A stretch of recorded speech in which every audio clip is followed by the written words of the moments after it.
Buenos días. La lectura se encuentra en la primera carta de Pablo a los Corintios, capítulo 5, versos del 1 al 3.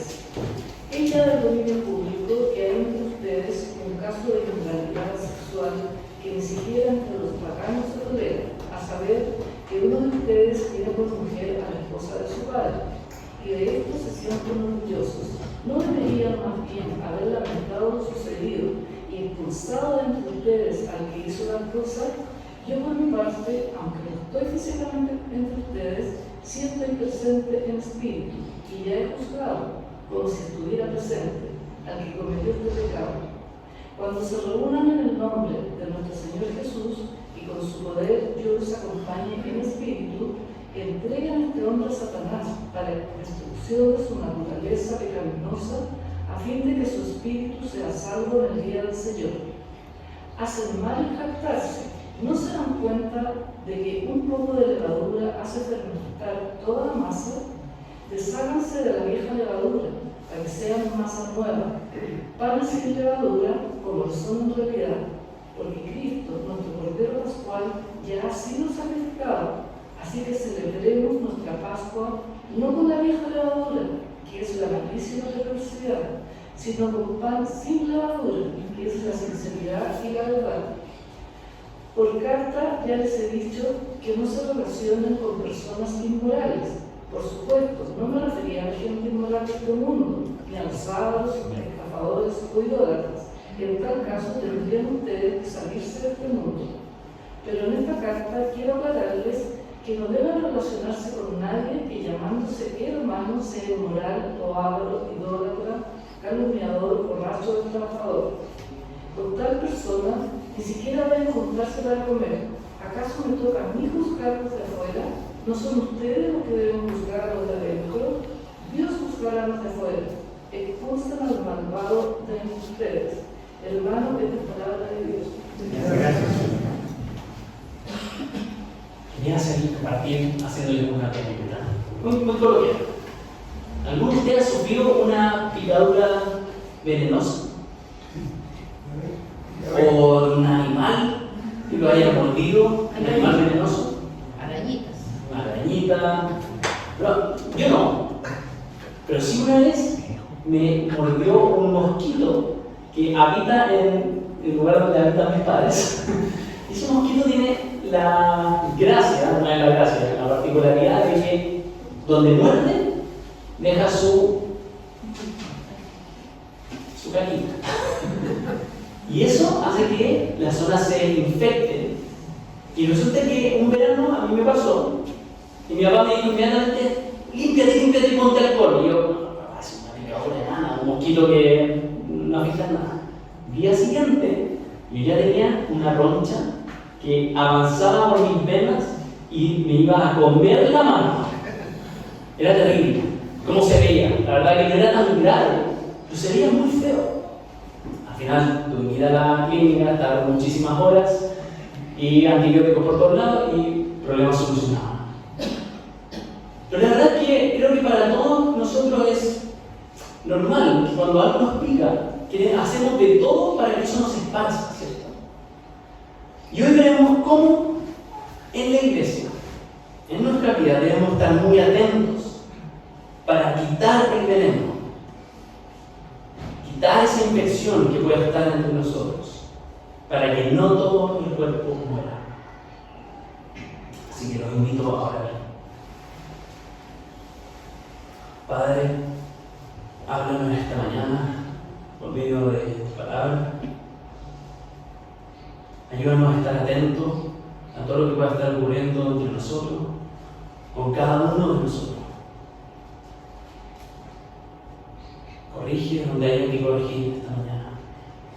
Y dame mucha sabiduría a mí para decir lo correcto, apuntar a lo que es necesario hablar. Y danos sabiduría a todos para escuchar atentamente, ver cómo esto se aplica a nosotros y que estemos dispuestos a cambiar después de escuchar tu palabra. En el nombre de Jesús. Amén. Resulta que en esta historia estamos escuchando de la carta de Pablo a los Corintios. Él escribe que ya había llegado hasta sus oídos la información de un caso de inmoralidad sexual en el que estaba involucrado uno de los miembros de esa iglesia en Corinto. El caso era que, verso 1, un hombre sostenía relaciones sexuales con la esposa de su padre. Podemos suponer cosas como que esto ocurrió en el contexto de la muerte de su padre, o que había dinero de herencias involucrado y por eso la señora tenía interés en él, o él tenía el poder para hacer eso, o que la mujer de su padre era muy joven y por eso había una cierta atracción. Cualquiera sea la razón, no cabe duda de que esta relación era incorrecta, repudiable, tóxica. A nosotros hoy en día nos puede parecer aberrante que esto ocurra. Y para la época también lo era. Tanto para cristianos como para los que no lo eran. Y en una cultura donde la sexualidad era todo menos rescatada, aún así les parecía esto algo aberrante. De hecho, las relaciones incestuosas como esta eran penadas por la ley del imperio. Y eso era lo que tenían en medio de ellos, en medio de la iglesia, que un miembro de la iglesia, un cristiano, estaba viviendo así, a vista y paciencia de todos. Los de la iglesia lo sabían, toda la ciudad parece que lo sabía, y hasta Pablo, que estaba lejos, se llegó a enterar de esto.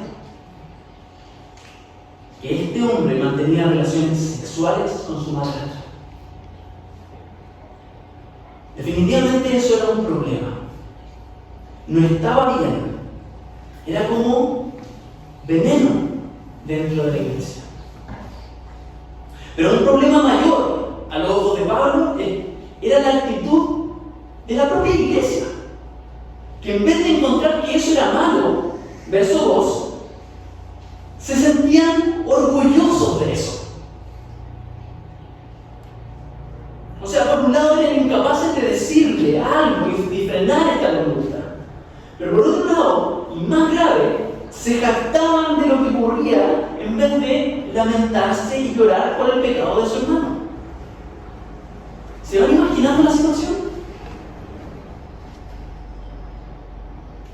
¿Creían acaso que con eso resaltaban su libertad en Cristo? ¿O que esa conducta hablaba bien de la gracia? ¿Cierto? Hemos recibido la salvación de nuestros espíritus de manera gratuita. Da lo mismo como yo viva. ¿Estarán pensando eso? ¿O se trataban de esta conducta solamente porque era un personaje prominente? Podríamos suponer. La verdad es que no sabemos por qué se trataban. Pero lo que sí sabemos es que para Pablo ambas cosas eran graves. Tanto el pecado de este hombre como la actitud de la iglesia. Por eso les dice, en vez de enorgullecerse, deberían lamentarse, deberían expulsarlo de la congregación, deberían sacar el veneno del cuerpo. La pregunta es cómo se vería este pecado hoy en nuestra realidad como iglesia. Quizás no tenemos entre nosotros a alguien que practique la inmoralidad sexual así, acostándose con su madrastra. Creo que nadie. Pero quizás, y es muy probable, que haya entre nosotros otros tipos de pecados sexuales, que quizás nos pueden parecer menos graves o menos tóxicos, o que sabemos que están ocurriendo, pero en lo oculto. No habiste paciencia en todos. ¿No habrá muchos entre nosotros que son adictos a la pornografía? ¿O que practican el sexo fuera del matrimonio? ¿O que miran y desean a otra persona con un deseo sexual indebido? Y podría seguir dando ejemplo. Puede ser que ese veneno se esté moviendo entre nosotros y no lo sepamos. O que el problema mayor sería, si lo sabemos, ¿cómo estamos reaccionando? ¿Hay dolor? ¿O es algo que aceptamos y dejamos pasar?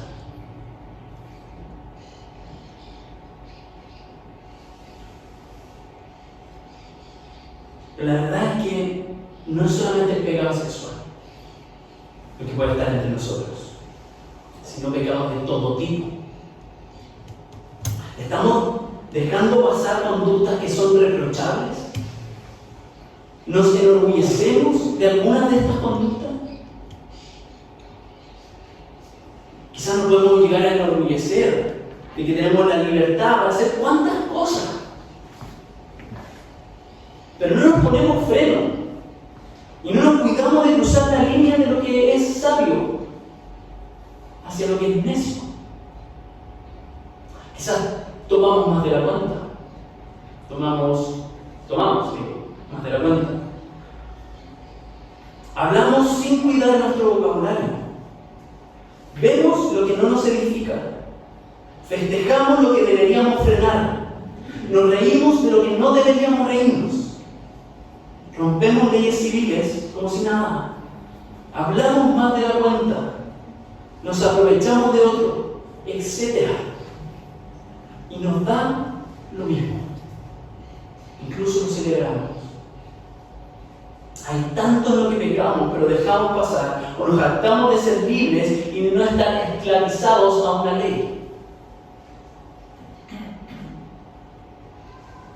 Podemos estar viviendo de una manera que es repudiable, sin darnos cuenta, y que es repudiable incluso ante los que no conocen a Dios. En verdad podríamos estar mucho rato hablando acerca de los ejemplos que hemos dado como iglesia, acerca de nuestras conductas, que a los que están afuera les parece reprochable y que adentro no hacemos nada. Y es cierto que todo pecado nos hace igual de culpables frente al Señor. Pero también, dentro de esta gravedad, unos son peores que otros. Mientras más leo la Biblia me doy cuenta que no todos los pecados son iguales. Todos son graves, pero unos son más graves que otros. Y eso tiene que ver con lo que el Señor valora más. Solo por dar un ejemplo rápido, pero no sencillo. La muerte. ¿Es lo mismo que robar? No, porque el Señor valora mucho la vida. ¿Ambos son culpables ante Dios? Sí, pero uno es gravísimo, el otro es grave. Entonces tiene que ver con lo que el Señor valora más, o a cuán arraigado están nuestros corazones, o a las consecuencias que esto puede traer para uno mismo, o las consecuencias que puede traer para otros. También tiene que ver o entra en juego el grado de exposición pública que tiene nuestro pecado. ¿Y cómo puede ser un mal ejemplo para otros? La gravedad también tiene que ver con si se encuentra, digamos, si el pecador se encuentra en una posición de liderazgo o autoridad, porque será juzgado con mayor severidad.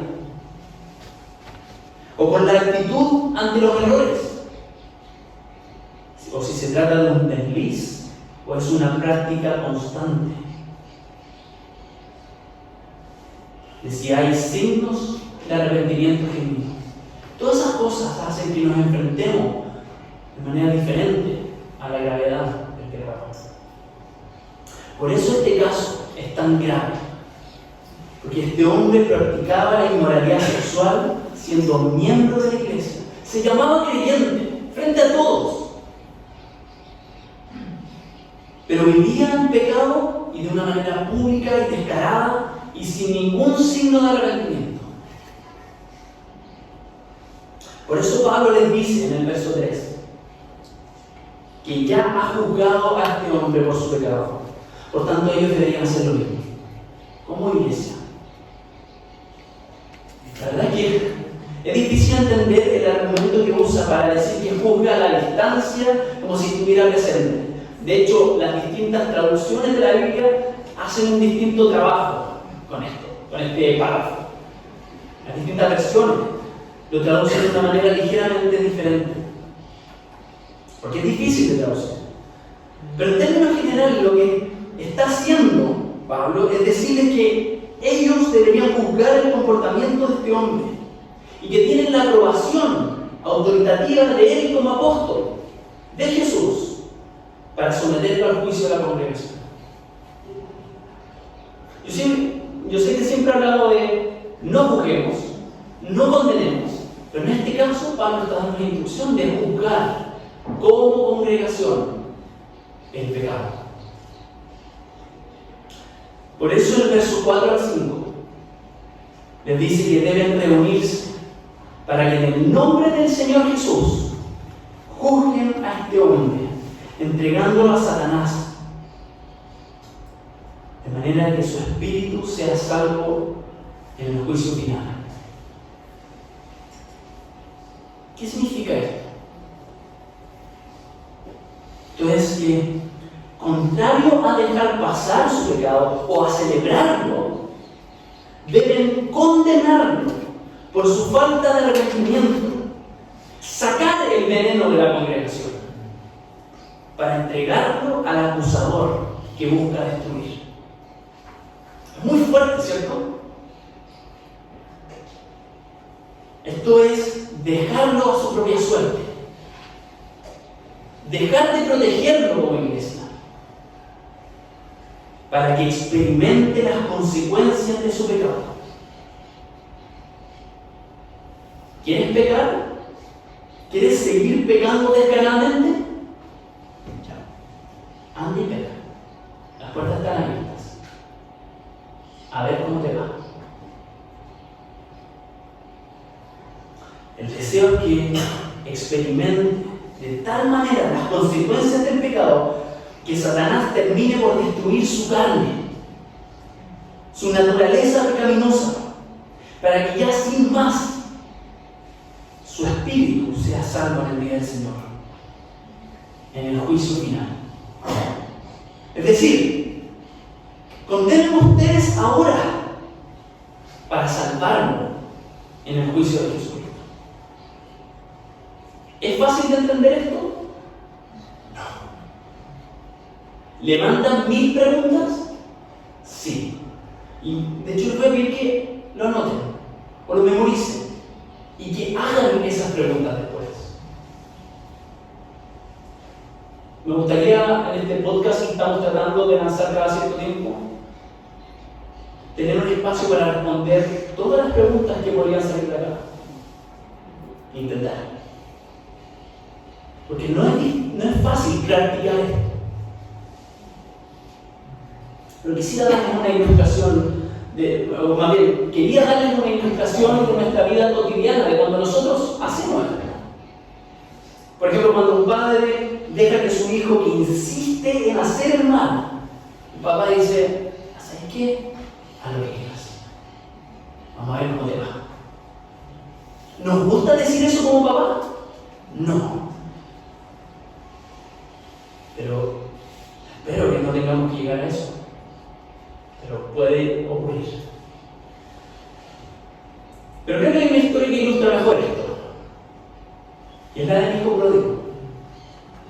Cuando el hijo prefiere abandonar a su padre y considerarlo como muerto con tal de obtener su parte de la herencia y gastarla en una vida desordenada.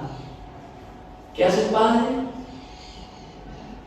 Con mucho dolor en el corazón, lo deja, le entrega la herencia.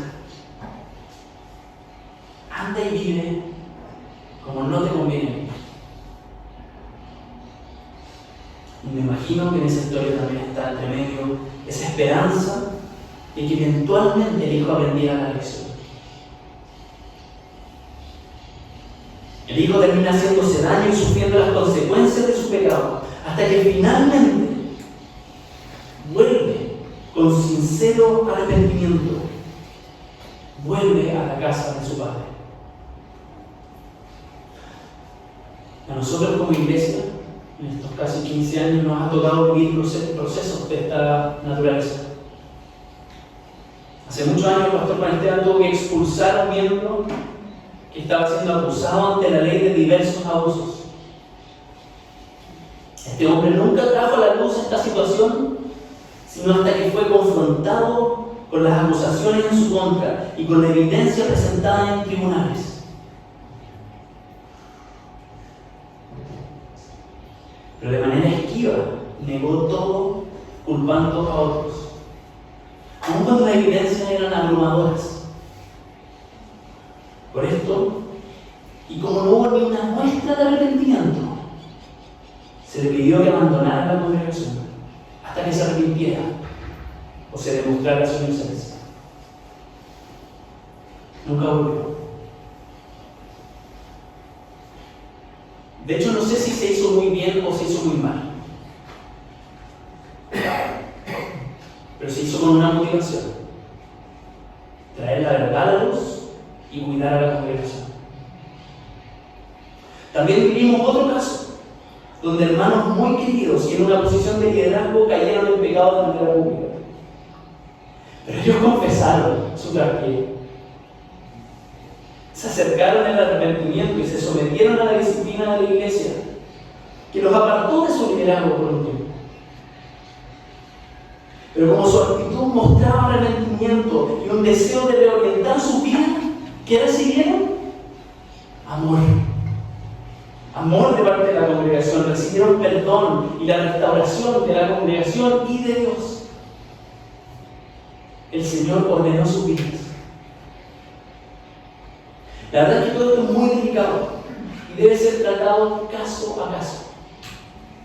Yo creo que nuestra tendencia como humanos es decir: ya, dime cuál es la regla, dime cuál es el protocolo. Pero hay que tener mucha sabiduría para tratar estos casos. Y es clave para saber cómo tratar estos casos el determinar cómo toda la iglesia se ve afectada y cómo esa persona o esas personas se ven afectadas. Por eso, el llamado de Pablo es a hacer una reunión para decidir, bajo la autoridad del Señor, cómo tratar esto. Veíamos que sacarlo era para su propio bien, ¿cierto? Con la esperanza de que de nuevo pasar por el sufrimiento provocado por su propio pecado, este hombre llegara a ser salvo en el día del juicio final. Pero más allá de eso, la razón final para sacarlo de la iglesia era por el bien de la iglesia. Era necesario sacar el veneno del cuerpo y evitar que se transformara en un mal ejemplo para el resto de la congregación y que se transformara en un mal testimonio para los que están fuera de la iglesia. Miren los versos 6 al 8. Pablo les dice: hacen mal en jactarse. ¿No se dan cuenta de que un poco de levadura hace fermentar toda la masa? Desháganse de la vieja levadura para que sean masa nueva, panes sin levadura, como lo son en realidad. Porque Cristo, nuestro Cordero Pascual, ya ha sido sacrificado.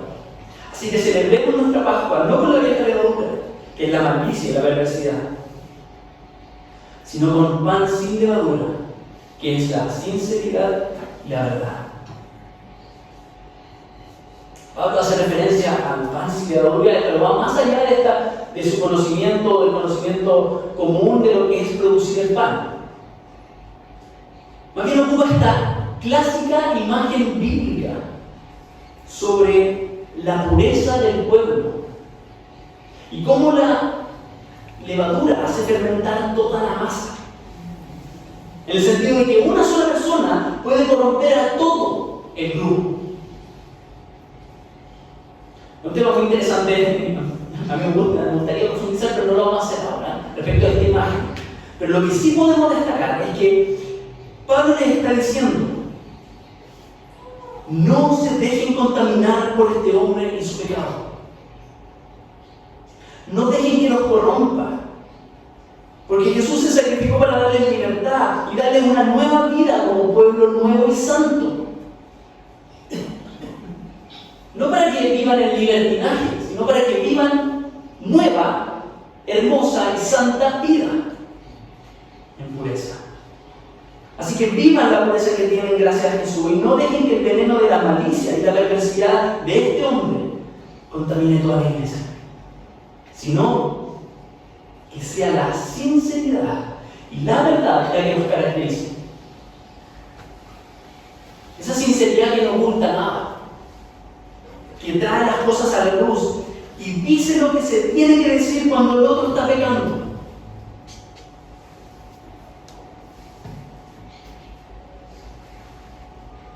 Pero esa sinceridad dice la verdad de Cristo, esa verdad que condena el pecado y habla de la necesidad de un Salvador. No es esta sinceridad de nuestros tiempos que dice todo sin importar las consecuencias, sino una sinceridad basada en la verdad de Cristo, que dice, apunta a lo que está malo, pero que también apunta al Salvador, en la necesidad que tenemos de un Salvador. Por eso Pablo insiste en que saquen el veneno, porque ya les había dicho en una carta anterior que no tenemos registro, que ni siquiera se deberían juntar con gente así. Versos 9 al 11. Por carta ya les he dicho que no se relacionen con personas inmorales. Por supuesto, no me refería a la gente inmoral de este mundo, ni a los avaros, ni a los estafadores o idólatras de este mundo. En tal caso tendrían ustedes que salirse de este mundo. Pero en esta carta, lo que nosotros llamamos primera carta a los Corintios, Pablo dice: quiero aclararles que no deben relacionarse con nadie que, llamándose hermano, sea inmoral, o avaro, idólatra, calumniador, borracho o estafador. Con tal persona ni siquiera deben juntarse para comer. Hay que sacar el veneno de aquellos que, llamándose hermanos, diciéndose creyentes, viven practicando el pecado sin arrepentimiento. Los sexualmente inmorales, los avaros, los que no tienen ningún problema para adorar a otros dioses, aun cuando se llaman cristianos, los que calumnian o que insultan a otros o que difaman a otros constantemente, los borrachos, los estafadores, los que viven así, creyendo que están bien, que no necesitan ser transformados, que se jactan de su pecado. Esos deben ser apartados para su bien y para el bien de la iglesia, para que el testimonio de la iglesia no sea corrompido y para que el veneno no se esparza. Por eso Pablo les dice, versos 2 y 3, no se preocupen tanto por cómo viven los de afuera. Los cristianos somos tan rápidos para criticar cómo vive la sociedad, pero al momento de criticarnos a nosotros mismos, lentos. Ocúpense de cómo viven ustedes, le está diciendo Pablo. Procuren ser transformados. Ustedes que son de la iglesia, ustedes que son la iglesia. Así que si hay personas que practican insistentemente el pecado sin señales de arrepentimiento, expúlsenlo. Y ocupo una cita ahí.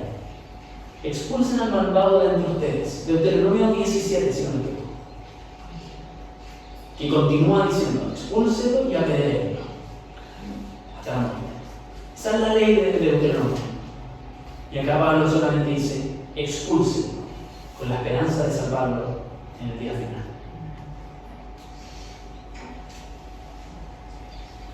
Sáquenlo de la congregación hasta que en arrepentimiento vuelvan al hogar. Y creo que esta sección nos habla a todos, ¿no? Ya no estamos hablando solamente del pecado sexual. Todos tenemos algo de que arrepentirnos. Todos, en alguna medida, tenemos estas conductas. Así que debemos eliminarlas de nuestras vidas, arrepintiéndonos. Esa es la clave de esto.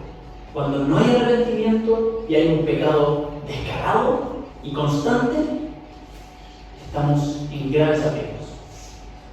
Pero cuando pecamos y luchamos, y de verdad luchamos, no es lucho, es peleo por esto, hago todo lo posible por no caer en esto.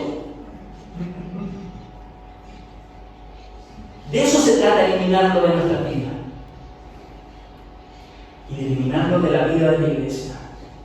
Para eso también tenemos que estar muy atentos y no avalar esas conductas. Decirle a nuestros hermanos en amor que están mal. Y también como congregación debemos ser valientes para entrar en procesos así, procesos de disciplina como estos, cuando sea necesario, y entrar con mucha sabiduría, y que el Señor le dé sabiduría a toda la iglesia, valentía a toda la iglesia, en un contexto de mucho amor y mucha gracia, pero también al equipo pastoral y a mí. El llamado es corregirnos a nosotros mismos, corregir a nuestra congregación antes de andar apuntando a lo de afuera. ¿Por qué tenemos que cuidar tanto el estado de la iglesia? ¿Es solamente porque es una organización bonita, porque somos hartos y lo pasamos bien y nos queremos? No, mucho más que eso. Es porque Jesús dio su vida para santificar a la iglesia, para purificar a la iglesia. ¿Por qué la vamos a seguir ensuciando? Más bien deberíamos ir a la cruz constantemente en arrepentimiento para que nos siga purificando. Eso hizo algo hermoso con nosotros.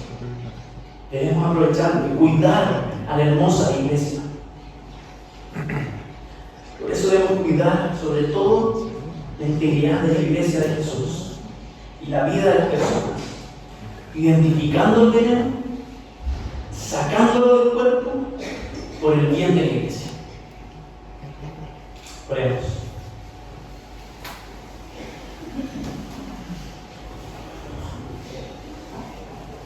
Señor, encuentro pocas palabras para expresar nuestra necesidad de ti en estas situaciones. Danos mucha sabiduría, valentía para sacar el pecado que nos acompaña al arrepentimiento. También llegamos, Señor, a practicar el arrepentimiento de manera constante como iglesia. Un arrepentimiento sincero, pero también un arrepentimiento individual. Cuida a esta tu iglesia para que los malos ejemplos no se esparzan y que como iglesia no sean un mal testimonio para los que aún no creen. En el nombre de Jesús. Amén. Si Gabriel me da permiso, quiero a los músicos invitarlos a cantar esa misma canción que cantamos antes del Señor. Si confesamos nuestros pecados, Él es fiel y justo. Él es fiel y bueno para perdonar.